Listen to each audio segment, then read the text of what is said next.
어제는 말씀드릴 때에 우리는 허물과 죄로 죽었던 사람이다. 죄로 말미암아 죽었다는 말보다 허물로 죽었던 사람.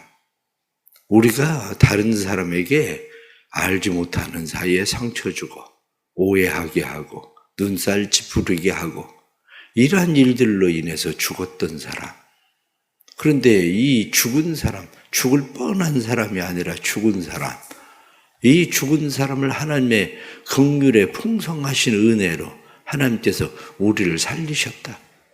하나님께서 우리를 살리신 이유가 뭐냐? 성경은 너희가 성전이 되어가라. 너희는 성전이다. 외인도 아니고 그리스도의 하나님의 권속되어진 사람들이다. 그리고 어제 말씀을 드렸습니다. 선한 일을 위하여 하나님께서 우리를 부르셨습니다.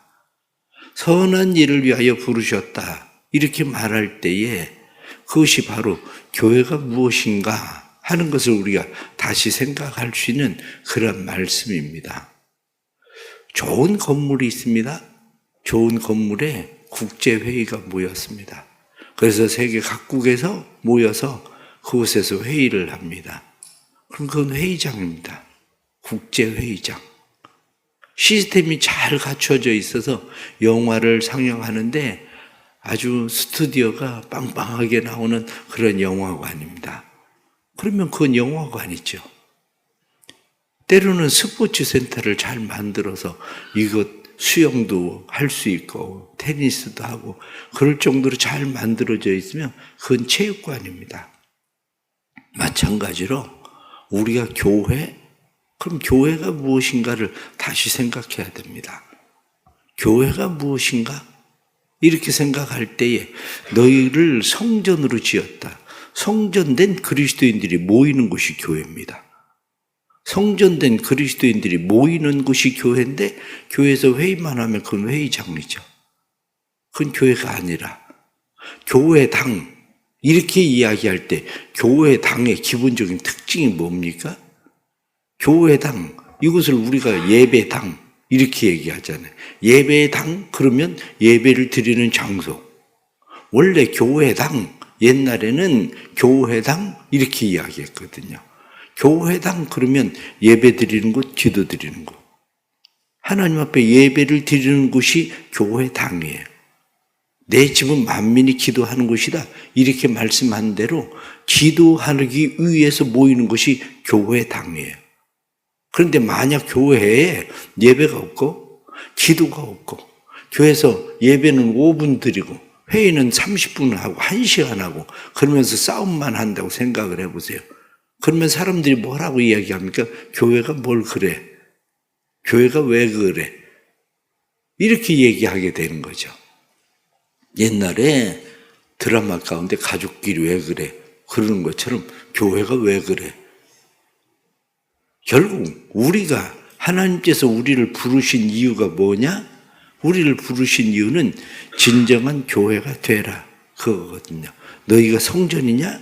너희가 성전이라면 진짜 교회가 되라. 이게 바로 오늘 성경 본문이 우리에게 말씀하고 있는 그런 말씀입니다.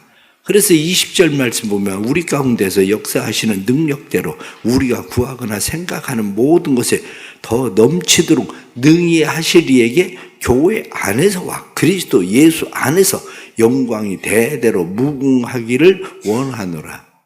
교회 그리스도 안에서 그의 영광, 그의 무궁한 영광을 위해서 존재하는 곳. 그게 바로 교회입니다. 오늘은 특별히 이 교회에 대해서 말씀을 드릴 때에 진짜 교회라고 하는 것이 교회 되기 위해서는 교회가 필요한 갖춰야 될 몇 가지 조건이 있습니다. 우리는 스스로 이야기합니다. 내가 교회다. 제가 교회에 계속 여러분들에게 말씀드리는 것은 우리가 교회다. 내가 교회다.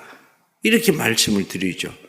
그러면 교회 되기 위한 조건, 교회가 되기 위해서는 몇 가지 분명한 조건이 있어야 됩니다.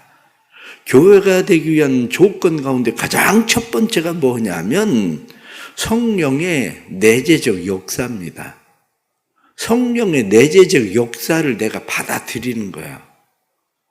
그것은 어제 본문에 말씀을 드린 것처럼 죄와 허물로 죽었던 나, 다시 말하면 사단의 권세에 짓눌려서 거기에 쌓여서 있었던 그런 사람이 사단의 권세로부터 이제 자유하게 되어진 속사람이 강건해지는 것. 속사람 이렇게 이야기하면 성경에서 말씀하는 속사람은 인간의 영, 마음, 이성, 의지가 활동하는 곳을 속사람이라고 얘기합니다. 우리의 마음과 우리의 의지, 우리의 이성, 이 모든 것이 활동하는, 그런데 그것이 능력으로 강해지는 거죠. 오랜만에 어제 시골에 갔더니 시골에 사과나무, 대추나무 몇 그루 심었거든요. 사과나무, 대추나무 몇 그루 심고, 그리고 그동안 안 돌봤어요. 전혀 안 돌봤지. 그래가지고 어제 가봤어. 어제 가봤더니 삼선덩굴, 칡덩굴이 나무를 완전 그냥 감싸가지고 나무를 보니까 나무가 거의 죽어가. 야, 얼마나 답답했을까. 나무가 보이는 게 아니라 칡덩굴로 그냥 나무가 그냥 온통 쌓여있어. 그걸 다 걷어내고 그 주변에 풀을 깎으니까 야, 이제 좀 숨을 쉴 것 같다. 그냥 나무를 봐도 이제 숨을 쉴 것 같아. 그 전에는 이 나무가 숨을 쉬는 게 아니라 이게 무슨 나무인지 분간도 못하는 그런 나무인데 이제 숨을 쉬는 것 같아. 마찬가지로 우리의 속사람이 강건해진다는 것이 바로 그거예요.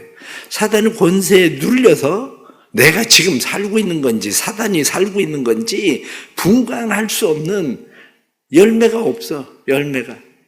원래 사과나무를 심어서 사과들이 달렸는데 사과가 그냥 새까맣게 그냥 조그맣게 다 말라가지고 매달려 있는 것 뿐이지 사과가 아니야. 그거는 사과가. 우리의 삶에 내가 그리스도인 이렇게 이야기해도 진짜 그리스도인이 아닌 거죠. 그런데 교회 이렇게 이야기하면 속사람을 강건하게 하시고 이렇게 말씀하는 것처럼 우리의 속사람, 그래서 16절 말씀해 보면 성령의 능력으로 말미암아 너희 속사람을 능력으로 강건하게 하시오며 이렇게 말씀하신 대로 우리의 속사람이 내주하시는 성령으로 말미암아 하나님이 나를 부르신 부르심이 무엇인지를 깨닫고 부르심이 무엇인지를 깨닫는 것만 아니라 내가 가야 될 방향이 무엇인가를 분명히 아는 거죠. 열매가 없으면 무슨 나무가 되겠습니까? 진짜 열매가 있어야 되는 거지. 그런데 우리를 부르시는 부르심에는 우리는 두 가지를 생각합니다. 하나는 일반적 부르심, 하나는 특별한 부르심. 이렇게 이야기해요. 하나님이 나를 교회로 부르셨습니다. 교회로 부르셨는데 교회로 부르신 사람들이 일반적 부르심 이렇게 이야기하면 교회로 부르심을 받은 사람이 교회 되는 거예요. 교회 되는 거. 그러니까 내가 교회 되는 거. 그 일반적 부르심입니다. 그런데 또 하나는 특별한 부르심. 교회 되는 것만 아니라 군에를 갑니다. 군에 가면 해군, 공군, 육군 그렇게 이야기합니다. 그런데 공군 갔다고 모든 사람이 다 비행기 조종사가 되나요? 그렇지는 않아요. 공군의 일반 사병이에요. 육군, 그렇다고 해서 육군의 모든 사람이 특전사가 되나요? 아니에요. 우리가 UDT도 있고 특전사도 있고 공군의 비행기 조종사도 있는 것처럼 특별한 부르심은 내가 교회 된 것만 아니라 내가 가야 될 방향이 분명한 거죠. 사도 바울은 자기에 대해서 이야기할 때 나에겐 특별한 부르심이 있다. 이방인을 위하여 하나님께서 나를 부르셨다. 그러므로 자기는 이방인을 위하여 부르심을 받았다는 거예요. 이방인을 위하여 부르심을 받은 것만 아니라 오늘 나타난 1절 말씀을 보면 이방인을 위하여 갇힌 자 된 나 바울은 말하거니와 이렇게 이방인을 위하여 갇혔다. 그런데 뒤에 나타난 13절 말씀을 보면 나의 여러 환난에 대하여 낙심하지 말라 이는 너희의 영광이니라. 그 일에 대해서 너희가 낙심할 거 하나도 없다. 내가 지금 갇혀있는 자 되어서 너희에게 에베소 사람들에게 편지를 쓴다고 해서 너희 낙심할 거 없다. 그렇습니다. 때로는 특선사에 가고 UDT에 가고 공군의 비행기 조종사가 되고 그렇다고 해서 그 사람들은 대충 훈련받지 않습니다. 훈련을 얼마나 세게 받는지, 심지어는 훈련을 견디지 못해서 옛날엔 자살하는 사람들 많았습니다. 그래도 그런 일들로 인해서 낙심할 거 없다는 거예요. 왜냐? 그것을 위해서 부르심을 받았으니까. 오늘날 그리스도인들도 마찬가지입니다. 성령의 내주하심으로 우리의 속사람이 강건해져야 내가 그리스도를 위하여 부르심을 받은 일에 대해서 믿음의 담력을 가지고 진짜 그리스도인, 진짜 교회가 되는 겁니다. 우리 성도들 안에 이러한 하나님의 은혜가 있길 주의 이름으로 축복합니다. 하나님 날 부르셨다. 부르신 것만으로가 아니라 진짜 교회가 된다는 것은 뭐냐?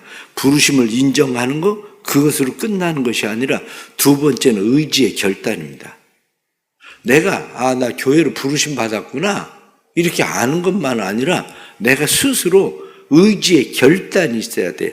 의지의 결단이 있다는 이야기는 무슨 얘기냐면 의지의 결단은 17절 말씀 보면 믿음으로 말미암아 그리스도께서 너희 마음에 계시게 하시옵고 너희 마음에 계시도록 의지적으로 결단해라. 그 이야기예요. 여기 계신다. 카토이케오. 계신다는 말이 카토이케오라는 말인데 카토이케오라고 하는 것은 나그네가 지나가다가 여관에 잠깐 머무는 것을 말하고 있는 게 아닙니다. 나그네다가 지나가다가 여관에 잠깐 머무는 거 그것은 파로이케오라고 그래요. 파로이케오는 잠깐 머물렀다가 또 떠나가는 거. 이건 파로이케오예요. 카토이케오라고 하는 말은 그냥 잠깐 머물다가 떠나는 것이 아니라 카토이케오는 정착하다, 영구히 거하다. 이런 말이거든요. 예수 그리스도께서 잠깐 내 안에 머물다가 떠나가는 게 아니라 예수 그리스도께서 내 안에 영구히 거하는 성령께서 내 안에 영구히 거하게 하시는 것. 이게 그냥 우리에게 말씀하고 있는 것이 예수를 믿는 것이 우리가 전인격적으로 예수 그리스도를 영접한다는 게 그거예요. 예수 그리스도를 전인격적으로 영접한다는 것은 예수 그리스도께서 내주하시는 성령으로 말미암아 성령께서 우리의 영과 우리의 마음, 우리의 이성 가운데 성령께서 오셨을 때에 그분을 받아들이고 영구히 그분이 내 안에 삶의 주인이 되도록 머물도록 하는 것, 내 삶의 중심에 모시는 것, 전인격적으로 이제 예수 그리스도를 닮아가는 것, 그것을 보고 의지적 결단이라고 말하는 겁니다. 내가 교회된다는 게 뭡니까? 내가 교회다 이것만 깨닫는 게 아니라 주님이 내 안에 계신다. 주님이 내 안에 거하신다. 주님은 내 안에 살아 계신다. 그것을 내가 의지적으로 받아들인다는 얘기는 무슨 얘기냐면 닮아간다는 거예요. 예수 그리스도를 닮아감. 이것은 우리의 의지적으로 결단하고 따라갈 때에 우리 안에 일어나는 일이지 전인격적으로 우리가 예수 그리스도를 닮아가려고 노력하지 않으면 그분은 우리 안에 영구히 거하는. 그래서 때로는 교인들을 보면 어떻습니까? 저 사람 구원받았나 구원받지 못했나 이게 의심스러운 게 왜 그러냐면 전인격적으로 저 사람이 예수 그리스도를 진짜 받아들인 건지 아닌 건지 그걸 모르겠는 거예요. 파라오케오인지 카토이케오인지 그걸 모르겠는 거예요. 잠깐 스쳐 지나가는 거 은혜 받은 것 같은데 예수 영접하시죠? 그러면 내가 예수 그리스도를 구주로 영접합니다. 구주로 영접하고 받아들였다는 거예요. 그런데 나그네가 잠깐 머물다가 떠나간 것처럼 그때뿐이었지 그 사람은 실질적으로 인격적으로 예수 그리스도를 받아들인 게 아니거든요. 인격적으로 예수 그리스도를 받아들이고 말씀에 나타나는 것처럼 너희 마음에 계시게 하시옵고 이렇게 말하는 것처럼 예수 그리스도가 내 마음에 계시게 영구히 머물게 하는 것, 이게 바로 예수 그리스도를 영접함, 인격적으로 받아들임이라고요. 그때 교회가 되는 겁니다. 교회는 우리 안에 예수 그리스도를 그렇게 받아들이고 예수 그리스도가 우리 안에 온전히 거하시는 은혜가 있기를 주의 이름으로 축복합니다. 그리고 또 성경에 나타난 말씀대로 우리가 행하면 정서적으로 그분이 우리의 삶 속에서 우리로 하여금 행하게 하는 거예요. 그것을 오늘 성경 말씀 17절 말씀을 보면 그렇게 되어 있습니다. 믿음으로 말미암아 그리스도께서 너희 마음에 계시게 하시옵고 너희가 사랑 가운데서 뿌리가 박히고 터가 굳어져서, 말씀을 보니까 사랑 가운데서 뿌리가 박히고 터가 굳어져서 17절 말씀에 능히 모든 성도와 함께 지식에 넘치는 그리스도의 사랑을 알아, 이렇게 말씀하는 것처럼 우리의 삶 속에 예수 그리스도께서 정서적으로 우리 안에 행하게 하는 거죠. 정서적으로 행하게 한다. 그 이야기는 사랑으로 행하는 일입니다. 주님께서 우리 안에 사랑으로 행하는 일, 그래서 그리스도의 사랑이 우리 안에서 그 광대하고 놀라우신 사랑으로 행하게 되는 그러한 일들이 삶 속에 일어나는 거, 그런 거죠. 결국 그리스도인의 삶은 날마다 내 안에 그리스도께서 사랑으로 행하게 하는 거, 그겁니다. 사랑으로 행하게 한다, 이렇게 이야기할 때 어제 말씀을 드릴 때에 선한 일을 위하여 그렇게 말씀을 드렸습니다. 선한 일을 위하여 하나님이 우리를 지으시고 선한 일을 위하여 우리를 부르셨다. 선한 일이 무엇입니까? 선한 일이 사랑하는 일이에요.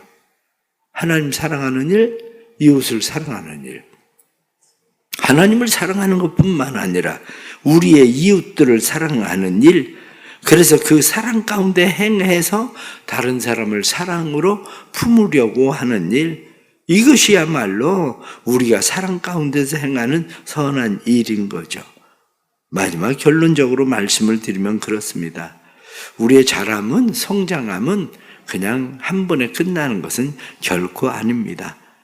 19절 말씀을 보면 그 너비와 길이와 높이와 깊이가 어떠함을 깨달아 하나님의 모든 충만하신 것으로 너희에게 충만하시기를 구하노라. 말씀을 보니까 너비와 길이와 높이와 깊이를 깨달아서 충만해져라, 이렇게 되어 있습니다. 이것은 결국 우리에게 지식적으로 알아갈 그것만이 아니라 인격적으로 알아감입니다. 여러분은 예수 그리스도를 지식적으로 알아갑니까? 인격적으로 알아갑니까? 성경을 얼마나 많이 아느냐? 그건 지식적으로 알아감일 수 있습니다. 성경을 많이 배우고 성경의 교리를 깨닫고 이러한 것들은 우리가 지식적으로 알아감이지만, 그러나 그보다 더 중요한 것은 인격적으로 알아감입니다. 부부는 살아가면서 어떻습니까? 부부가 살아가면서 지식적으로 저 사람 무엇을 좋아하는구나, 무엇을 싫어하는구나, 이것을 아는 것 중요한 것 같죠. 그러나 그보다 더 중요한 것은 인격적으로 그 사람을 알아감입니다. 예수 그리스도를 알아가는 것도 역시 마찬가지로 인격적으로 예수 그리스도를 알아간다는 것은 뭐냐? 그것은 그리스도 안에서, 이렇게 이야기합니다. 그리스도 안에서란 말을 다른 말로 이야기하면 그리스도 안에서는 그리스도와 통일되는 분, 그리스도 안에서 성취되는 일, 그렇게 말합니다. 하나님의 모든 충만, 예수 그리스도의 충만함 속에 거하는 충만함, 그것이 우리가 살아가야 될 진짜 교회다, 이렇게 말씀하는 거죠. 우리는 성전입니다. 그러면 성전과 교회가 무엇이 다른가? 그것을 조금 더 생각을 해 보십시오. 성전과 교회가 다른 것은, 내가 성전, 그렇게 이야기하면 내가 성전된다는 것은 내 안에 그리스도께서 계시는 거예요. 내 안에 인격적으로 예수 그리스도를 받아들였어요. 내 안에 예수 그리스도를 인격적으로 받아들여서 내가 성령의 전이 되었어요. 이게 성전이에요. 그런데 교회 된다는 것은 머리가 그리스도예요. 그리고 모든 지체들이 연결되어져 있는 것을 교회라고 얘기하는 거예요. 나 홀로 서 있는 것을 성전이라고 그래. 그런데 교회는 그게 아니라 머리이신 예수 그리스도, 그래서 모든 지체가 머리에 따라서 움직이듯이 우리 모두가 예수 그리스도 안에서 하나됨, 통일됨, 그때 그것을 교회라고 말하는 거예요. 교회되지 않으면 가족끼리 왜 그래? 이렇게 얘기하는 것처럼 교회가 뭘 그래? 교회가 왜 저래? 이렇게 얘기하는 거예요. 그것을 보고. 그러기에 우리는 내가 성전되었을 뿐만 아니라 교회로 자라가야 돼요. 예수 그리스도 안에서 하나 되어진, 통일되어진 교회된 이것이 그리스도인들에게 진정으로 필요한 일입니다. 그래서 사도 바울은 오늘 성경 본문에 나타난 말씀은 우리에게 그 일들을 위해서 기도하고 있는 겁니다. 너희가 교회 되어라. 교회 안에서와 그리스도 안에서 이렇게 말하는 것처럼 너희가 진짜 교회가 되어가라. 이렇게 우리에게 말씀하는 거죠. 김현성 씨의 가을의 기도라는 기도 있습니다. 가을에는 기도하게 하소서 낙엽들이 지는 때를 기다려 내게 주신 겸허한 언어로 나를 깨우소서. 가을에는 사랑하게 하소서. 오직 한 사람을 택하게 하소서. 가장 아름다운 열매를 위하여. 그렇습니다. 이 비옥한 시간들 가꾸게 하소서. 가을에는 홀로 있게 하소서. 나의 영혼 굽이치는 바다와 백합의 골짜기를 지나 마른 나뭇가지 위에 다다른 까마귀처럼. 이 시를 가만히 보면 성서적인 그런 시예요. 우리의 삶 가운데에 우리가 겸허함으로 정말 한 영혼을 향해서 그리스도의 풍성함에 자라서 까마귀가 나뭇가지 끝에 머무는 것처럼 우리가 그리스도의 풍성함으로 자라가는 삶, 이러한 삶이 오늘 하루도 우리의 삶 속에 있어서 오늘은 교회가 되어라. 성전에서 이젠 교회가 되어가는 성도들이 되기를 간절히 바랍니다. 기도하겠습니다. 하나님 아버지, 은혜 베풀어 주셔서 감사합니다. 연약하고 부족한 우리를 성전 삼아 주셔서 감사합니다. 성전된 우리가 진정한 교회 되게 해 주옵소서.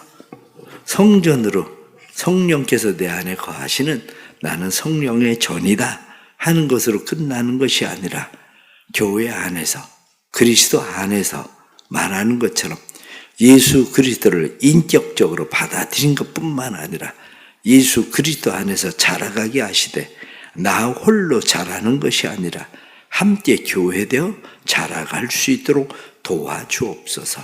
우리 사랑하는 모든 성도들에게 은혜를 베풀어 주셔서 예수 그리스도를 지식적으로만 알아가는 것이 아니라 예수 그리스도를 인격적으로 알아가고 예수 그리스도를 인격적으로 알아감이 우리의 삶 속에 뿌리가 깊어지고 그리가 터가 굳어져서 오직 사랑으로 행할 수 있는 사랑의 사람들이 될 수 있도록 성령님 도와주옵소서. 9월 한 달도 교회가 교회되게 하여 주옵소서. 교회 온 성도들이 그리스도 안에서 하나 되게 하시고 성령의 매는 줄로 하나 되게 하시고 그리스도의 복음을 전하여 열매 맺는 일에 하나 되게 해주시고 교회가 행하는 모든 일들에 모두가 지체되어 한 마음 한 뜻으로 주님을 기쁘시게 하는 교회로 교회가 세워지도록 성령님 역사하여 주옵소서. 병원에 입원해 있는 환우에게 은혜를 베풀어 주시고 치료와 회복에 은혜를 베풀어 주옵소서.